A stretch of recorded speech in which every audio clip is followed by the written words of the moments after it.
Olá, a paz do Senhor Jesus aos nossos irmãos aqui do nosso Núcleo Teológico Antioquia. Eu sou o pastor Marcos e nós estamos aqui com a nossa última aula sobre síntese do Novo Testamento, ok? Na próxima aula, semana que vem, nós estaremos iniciando síntese do Antigo Testamento.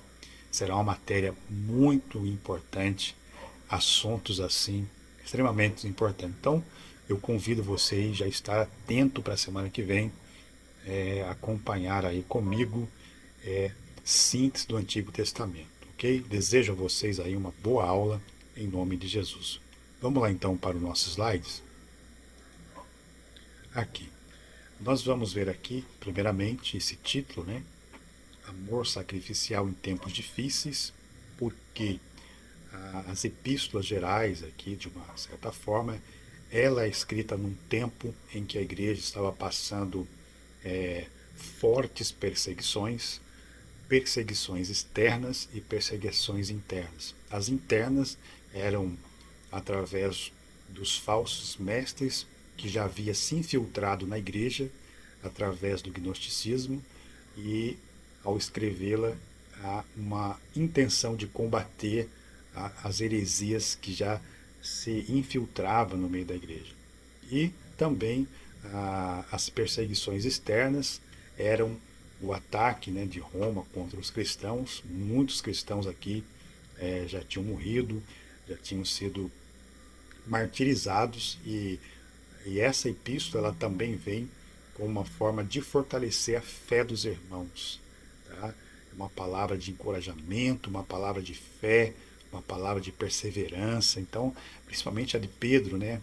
A carta de Pedro, ela deixa bem visível esse fortalecimento para os irmãos que estavam passando todos esses tipos de provações. Então, esse título aqui é um título muito interessante que vai falar amor sacrificial em tempos difíceis, tá ok?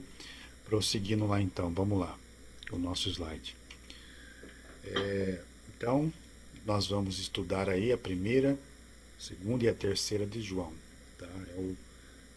São as três epístolas finais aí das epístolas gerais, beleza? Interessante que pelas três epístolas levarem o nome de João, já nos conduz a pensar na autoria joanina, contudo, nem sempre foi assim, a gente vai ver no decorrer do estudo por que não foi assim, né? Desde o começo.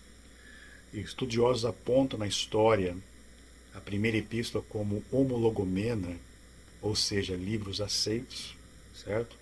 Já as outras duas como antilegomena, que são livros contestados. Então nós vamos ver tudo isso aí, como ocorreu, tá ok? A autoria das três epístolas de João, vamos lá. Da mesma maneira que Hebreus, a primeira epístola de João não possui evidência estrutural de uma carta escrita em grego no primeiro século, porque é omitido o nome do autor e o destinatário. Olha só que interessante que nós estamos aprendendo aqui, que a primeira epístola de João, ela não é considerado, né, na verdade, ela não possui evidência estrutural de uma carta escrita em grego por não apresentar o nome do autor e nem o destinatário, semelhantemente à epístola de Hebreus. Então a gente vai vendo já aí alguns questionamentos, certo? E depois vamos apresentar aí também as respostas, beleza? Em nome de Jesus. Contudo, existe, essa aqui já é uma primeira resposta, né? Aí fortalecendo a ideia de que João é o autor, beleza? Vamos lá então. Contudo, existe muita evidência interna do estilo de redação das epístolas de João ao quarto evangelho. Se de um lado as epístolas de João ela não tem uma estrutura de uma carta que foi escrita em grego, só por não anunciar aí o nome do autor nem o destinatário, do outro lado a redação, a forma com que ele narra o assunto, ela tem muito a ver com o Evangelho de João. Então, logicamente, alguém se debruçou sobre o assunto, pesquisou sobre isso, e isso só nos fortalece a ideia de que João é realmente o autor da epístola, beleza? Vamos lá então. Estudiosos apontam pelo menos 3 aspectos para atribuir a autoria do apóstolo João. Interessante isso aqui, beleza? Vamos lá então. Qual é o primeiro aspecto aqui? O primeiro fator é a familiaridade do autor. João, ele tinha uma familiaridade com Jesus, certo? Ele andava com Jesus. João viu os milagres de Jesus. Então, e também familiaridade com a pessoa de Jesus e com os ensinos de Jesus. Tá? O que João relata, nós falamos aqui da redação, a maneira como ele narra, é típico de alguém que conhecia de quem se estava falando. E João era essa pessoa, beleza? Então, esse é o primeiro argumento, o primeiro fator. O segundo fator é a autoridade apostólica entre os primeiros leitores. Os anciãos que recebiam esses documentos os ensinavam nas suas comunidades. O outro fator importante aqui, que colabora aí para a construção dessa ideia de que João é o autor, é a autoridade apostólica. A autoridade apostólica, na verdade, foi um dos 3 critérios estabelecidos para se identificar o livro que era canônico e o que não era, o livro que era sagrado e o livro que não era, tá ok? Então, a igreja primitiva, ela crescia na doutrina dos apóstolos, certo? Então, esta epístola, esse documento, ela tinha uma autoridade apostólica, ponto de os anciãos ensinarem nas suas comunidades, correto? Então, esta prática era decorrente ao reconhecimento da autoridade do escrito. Logo, este havia sido redigido, né, por alguém que presenciou historicamente os feitos de Jesus, certo? Então, como eu disse, quem escreveu, da forma como relata os assuntos, não tem como não ser alguém que tinha uma familiaridade com Jesus. Beleza? O outro fator externo das Escrituras sobre a autoria da primeira epístola de João é o testemunho dos pais da igreja do primeiro século. O outro fator importante, primeiro nós temos aí a, a redação, né? Ao se comparar com o Evangelho de João, se constata que há uma similaridade. Nós temos aí a familiaridade que João tinha, né, com a pessoa de Jesus e com os ensinos de Jesus. Agora estamos falando de um outro fator importante que é o testemunho, né, o que os pais da igreja falaram sobre isso. Tá ok? Então é importantíssimo. Vamos lá aqui, nosso estudo aí, em nome de Jesus. Estudiosos apontam que vários comentaristas bíblicos percebem a presença dos escritos joaninos citados em literaturas da época. O outro fator importante, tá? Literaturas da época, escrita pelos pais da igreja que viveram naquela época, eles relatam, eles citam também João como autor. Então, outro fator interessante, veja quantas provas, né? Quantas provas tem contra os ataques de que questionando a autoria de João. Por exemplo, aqui nós temos Clemente de Roma, nós temos aqui o Didaquê, certo? Também conhecido como a doutrina dos apóstolos e os dois caminhos, enfim.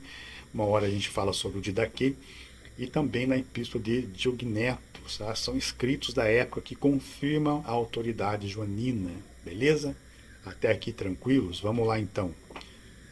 A segunda e a terceira carta de João não aparecem de maneira tão clara, contudo, alguns escritores também fazem uso de seu material literário e atribuem a autoria de João. Da mesma forma, a segunda e a terceira, usando o recurso de usarem escritos da época, se constata também a autoria de João. Então, não tem o que não aceitar, não tem como não aceitar isso, ok? Vamos lá. Como podemos observar na citação feita por Irineu e Clemente, de Alexandria, mas essas duas últimas tiveram maior dificuldade em serem reconhecidas como canônicas. Como eu disse, tá? A Epístola de João, ela demorou um pouco para ser aceita devido a esses questionamentos, devido a esses grandes estudos, mas enfim, foi reconhecida. Ok? A Epístola de João também é livro inspirado por Deus. Louvado seja Deus por isso. Vamos lá. Esse apóstolo que esteve em momentos mais íntimos de Jesus, sendo testemunho ocular de momentos históricos marcantes, tá ok? Então volto a falar sobre essa intimidade que Jesus, que João tinha com Jesus, e ele cita isso, né? Por exemplo, Pedro, Tiago e João, no evangelho de sua autoria, ele se reconhece como o discípulo amado. O texto em João 13, 23, ele cita isso. Olha só que interessante, certo? Ora, um de seus discípulos, aquele a quem Jesus amava, estava reclinando no seu seio. Então veja bem, né, quem era João e que intimidade ele tinha com Jesus. Beleza? Louvado seja Deus por isso. Então essa percepção escrita pelo apóstolo João é baseada em toda a sua teologia. Então esse relato, esse testemunho de João, deixar nas escrituras relatado essa frase, é a base de toda a sua teologia nessas três epístolas, ok? Vamos lá. Local e data das epístolas de João. Vamos lá. Pensar na autoria joanina para as três epístolas nos coloca em um espaço de tempo tanto para o local da escrita como para a data da escrita. Vamos lá então. Estudiosos apontam Éfeso como a origem das cartas. Eles argumentam que o apóstolo João, junto com o evangelista Felipe e suas filhas, mudaram para essa cidade após a Guerra da Judaica, 66 a 70 depois de Cristo. Então se conclui que a carta ela foi escrita em Éfeso, certo? Então, apesar de não poder concluir os dados históricos, essa hipótese tem grande aceitação por diversos teólogos. Beleza até aqui? Então acredita-se que as cartas joaninas foram escritas no ano de 85 depois de Cristo a 90 depois de Cristo. Ponto que ajuda a determinar esse período e o conteúdo apologético existente nas epístolas, e combatiam com a seita gnóstica desse tempo. Tranquilos até aqui? Vamos lá então. Outro fator que ajuda a localizar a epístola nesse período é o testemunho de Policarpo, o bispo de Esmirna, né, que também era discípulo direto de João. Então, gente, não tem o que contestar, né? Vamos lá. Outro fator que ajuda a localizar a epístola nesse período é o testemunho de Policarpo, já li, desculpa. Destinatários da epístola de João. Vamos lá.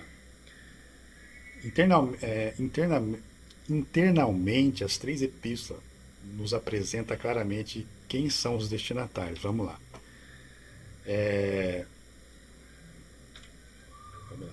Na segunda epístola de João, é direcionado à senhora eleita, certo? Somente na terceira epístola que temos um nome nessa carta é escrita ao amado Gaio. Então, estamos falando sobre destinatários. Sem muitas informações internas, é preciso usar fontes externas, olha aí, se buscando em fontes externas de novo, né? Para tentar aproximar os escritos de seu público-alvo. E chega-se à conclusão, então, pelos estudiosos aí, que visto que ele morava em Éfeso, então os possíveis destinatários seriam igrejas localizadas na proximidade de Éfeso, que seria Esmirna, Pérgamo, Tiatira, Éfeso, Sardes, Filadélfia e Laodiceia. Tá ok? Irmãos, nós vamos parar por aqui, porque a nossa aula online ela não pode ser uma aula muito extensa para não se tornar cansativa, ok? Para não se tornar cansativa para os irmãos, beleza? Então nós estamos aqui, né, agradecendo a sua atenção. Foi um período aí de bastante aulas, né?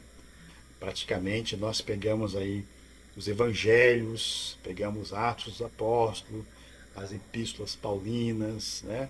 Nós pegamos aí as epístolas gerais, epístolas pastorais, demos aí uma introdução de uma maneira bem resumida de cada epístola. Então, se você acompanhar aí na playlist, né, que eu deixo aí gravado, você tem uma sequência completa dos ensinamentos das epístolas, tá ok? Então, você que nos acompanhou aí desde o início, né, sobre síntese do Novo Testamento, agora estamos já preparando uma viagem para viajar lá no Antigo Testamento, sabe, sobre os livros do Antigo Testamento. A gente vai aprender muita coisa nessa área aí. Então, Deus abençoe vocês em nome de Jesus. Amém? Fique com Deus.